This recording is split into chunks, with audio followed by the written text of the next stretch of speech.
Video ഇട്ടണമെങ്കിൽ ghost ഹിൻഡിൽ ഒരു video ഇട്ടണമെന്നെങ്കിൽ നമുക്ക് നമ്മൾ പ്രേതത്തിനെ പിടിക്കാൻ പോവാം. വാ. അമേരിക്കയിലെ ഓർത്തം കളഞ്ഞ പ്രേതം ഝാൻസി ലേഡി.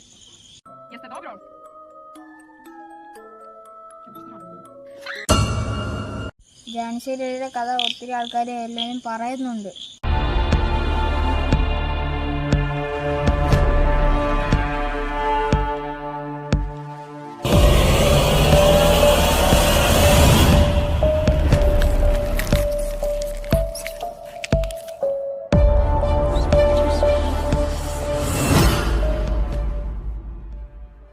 ഈ സെർബിയൻ ഡാൻസിംഗ് ലേഡി ആരാണെന്നോ കാണാൻ എങ്ങനെ ഇരിക്കുമെന്നോ എവിടെ നിന്ന് വന്നുവെന്നോ ഒന്നും തന്നെ ആർക്കും അറിയില്ല. ഇതെല്ലാം ഇന്നും നിഗൂഢമായി തന്നെ തുടരുന്നു. വളരെ ചുരുക്കി പറഞ്ഞാൽ സെർബിയൻ തെരുവുകളിൽ രാത്രി സമയത്ത് ഇരുട്ടിൽ ഒരു ലൈറ്റിന് താഴെ ഡാൻസ് കളിക്കുന്ന ഒരു പെൺകുട്ടി, ഇവളെയാണ് സെർബിയൻ ഡാൻസിംഗ് ലേഡി എന്ന് പറയുന്നത്.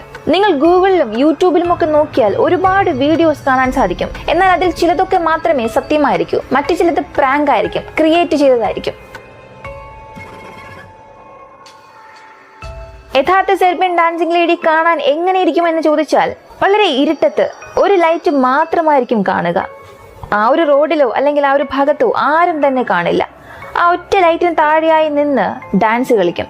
വളരെ പരമ്പരാഗതമായ ഒരു വസ്ത്രമായിരിക്കും ധരിച്ചിരിക്കുക. അവൾ കളിക്കുന്ന ഡാൻസും വളരെ വ്യത്യസ്തമായിരിക്കും. അത് സെർബിയൻ ഫോക്ക് ഡാൻസ് എന്നാണ് പറയുന്നത്. അവളുടെ മുഖം വ്യക്തമായി കാണാനേ കഴിയില്ല. അവളുടെ കയ്യിൽ എപ്പോഴും ഒരു കത്തി ഉണ്ടായിരിക്കുമെന്നും പറയുന്നു. ഇവൾ ഡാൻസ് കളിക്കുന്ന സമയത്ത് അവളെ ആരെങ്കിലും ശല്യം ചെയ്യുകയോ അവളെ നേർക്കുനേർ പോയി നോക്കുകയോ ചെയ്താൽ അങ്ങനെ നോക്കുന്നയാളെ കത്തികൊണ്ട് അറ്റാക്ക് ചെയ്യുകയോ അവരെ പിന്തുടർന്ന് ഓടുമെന്നും പറയുന്നു. ഝാൻസി ലേഡി ആരാ നിങ്ങൾക്ക് അറിയാമോ? ഇല്ലെങ്കിൽ ഞാൻ പറഞ്ഞാൽ, ഈ ഒറ്റപ്പെട്ട സ്ത്രീ പോസ്റ്റിന്റെ ഇരുട്ടത്ത് നിന്ന് ഡാൻസ് കളിക്കുന്നു. അത് കണ്ട നമ്മൾ കൊല്ലും. പക്ഷെ അതിനുള്ള രക്ഷപ്പെടണം. നമ്മൾ എവിടെ പോയാലും നമ്മളെ കൊല്ലും, വീട്ടിൽ വന്നാലും കൊല്ലും.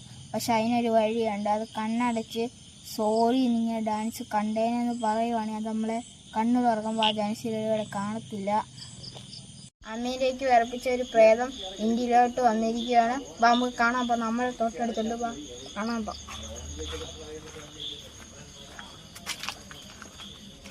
ഗൈസ്, പ്രേതം വന്നു. പ്രേതത്തിൻ്റെ നമ്മൾ ഒളിച്ചിരിക്കുകയാണ്. തോണ്ട പ്രേതം.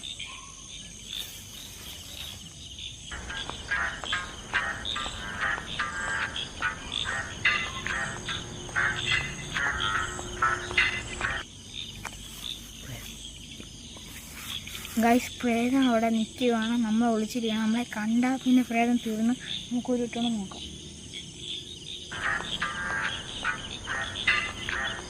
ഗൈസ്, പ്രേതം നമ്മളെ പ്രേതത്തിൻ്റെ അടുത്തിട്ട് പോകാം.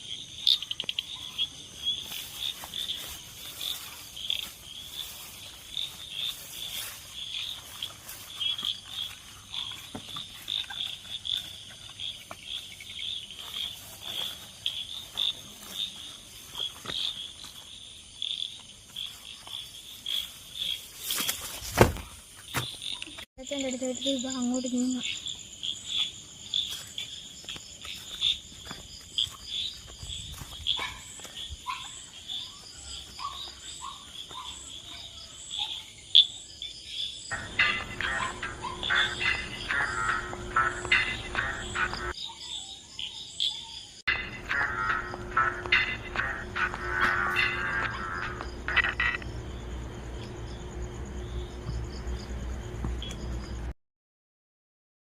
നമ്മൾ പ്രേതത്തിനെ കണ്ടു. പ്രേതത്തിനാണ് രക്ഷപ്പെട്ടത്.